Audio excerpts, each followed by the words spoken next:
when I thought of you, so I've been listening to a lot of your YouTube broadcasts for a bit. I really appreciate the straightforward nature. I like what they're saying. I've integrated the keto lifestyle into my diet or into my life for the last probably 3.5 months now. But I experienced a lot of health benefits since going carnivore. However, the classic, time for labs with the medical doctor. But anyhow, once again, hey, your cholesterol and your LDLs are high. You have family gene problems is how they described it to me. And I said, okay, kind of blew it off. And, I don't subscribe to that. But then the last time since being carnivore, well, I was keto the last 3 years. And then I went carnivore, and my numbers, even they surprised me. I mean, we're talking, I'll pull them up here in a second, but we're talking like cholesterols in the 700, LDL, I believe, 670, triglycerides, 170, VLDL. I went, whoa.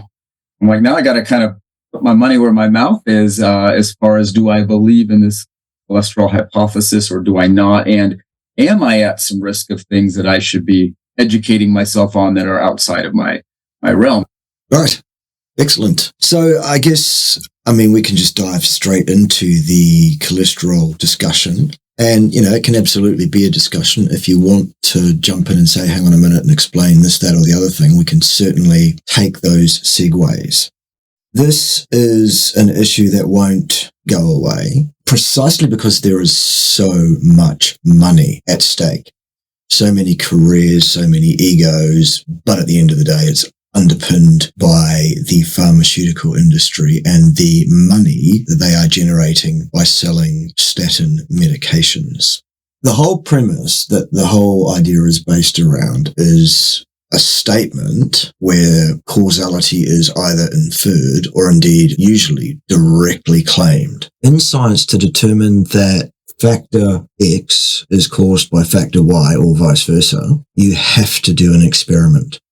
Those are the rules. That is the discipline of science. What that requires you to do in the case of looking at effects in terms of people's hard health outcomes over multi-decadal periods, what is required as a scientist, if you want to talk about cause and effect, is you need to get a large number of people. They need to be genetically identical twins.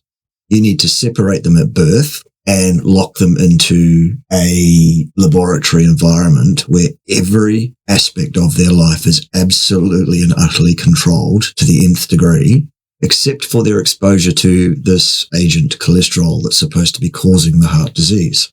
You need to remain vigilant. In other words, you need to watch what happens periodically with these people. You need to keep them locked in the labs and never let them out. That's what would be required of a scientist to be able to then turn around and assert cause and effect. Obviously, that's going to be a hard sell for the ethics department to get it past ethics so that you can do that study. So just repeat for me what you're asking us for approval for is to separate lots and lots of twins out at birth, lock them in laboratories for, let's say, 40 years, control every aspect of their lives, and expose one of them to an agent which you believe to be problematic in some way. Slightly unreasonable. Slightly unreasonable, exactly. So that work has not been done, obviously. And as long as anything like reasonable society holds, that study is not going to be done. So at no time are we going to be able to say as scientists that there is the absolute proof we require that this causes that. So we need to step down from the this causes that pathway. It's that simple. So the next thing they say is, well, it's associated, which is a true statement of fact. There is a mathematical association that can be detected, assessed for veracity, utility, all of that, and reported upon. In other words, there is some, very little mind, but some predictive value in terms of a person's blood cholesterol levels. If yours is elevated, so be it, that's what yours is. It's not an indicator of cause and effect. It's an indicator of association. What is the best analogy I've got for that would be if I was to survey everybody within a given distance of the beachfront at a popular beach resort somewhere, and I'd repeat this study on a number of days throughout the year.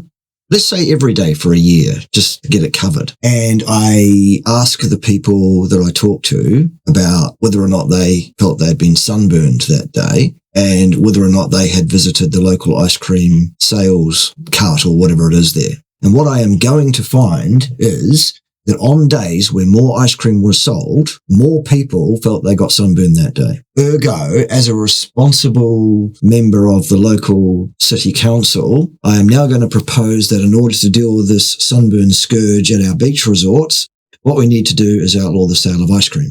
Now, again, is that reasonable? No, because it will not have an impact. Another example that I often throw around as quite a good one, I think, is that every single time you turn on the television and see footage of a major forest fire event, always there are shots of fire crews scurrying around, running around, doing fire crew stuff. Every time they're there. Ergo, in order to deal with this forest fire scourge, what we need to do is lock up the fire crews, because they're the problem, clearly.